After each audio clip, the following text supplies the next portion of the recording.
त्या नावाचाच अर्थ आहे पहा. ग्राम म्हणजे गाव, गीता म्हणजे तत्व.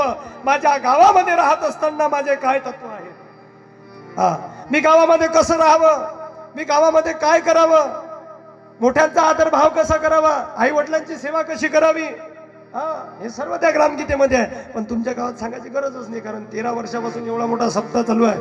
पण खरंच आदर्श गाव असेल ना महाराज तरी वाशीवाडी आहे. काय शेवटल्या दिवशी मिरवणूक काढता तुम्ही, अरे बाप रे बाप, अशी सुपर काढतात हे.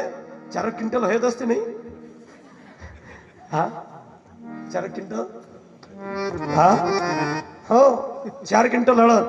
पण साधा स्वतः सोहळा आहे का महाराज, हा हा, तो आहे खंडोबा रायाचा सोहळा आहे तो. खंडोबाची कारभारीनं झाली भानू धनगरीनं, म्हणू काय ते, हा, होच म्हणा. राहिलं कीर्तन. किती वेळ चालू आहे आपलं, किती वेळ झाला, बोलत जा तुम्ही. किती वाजले, 9:15. 9:15 वाजले. चल. आणि मी तारतम्य, प्रत्येक गोष्टीत माणसाचं तारतम्य असलं पाहिजे, ज्या राष्ट्रसंतांनी आपल्याला सांगितलं. हा, ग्रामगीता नावाचा ग्रंथ लिहिला महाराज, आणि त्याच्यामध्ये मधात बरोबर 20वा अध्याय घेतला. त्याचं नाव काय, मैलोन्नती. का पुरुषोन्नती घेता नसता आला का महाराजला, पण नाही घेतला.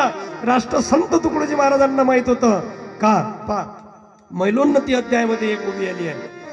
मातेच्या स्वभावी पुत्राची गणना, त्या सुज्वल ठेवीचे मरण, स्त्रीच्या तेजावरीच पुरुषाचे मोठेपण ऐसे आहे.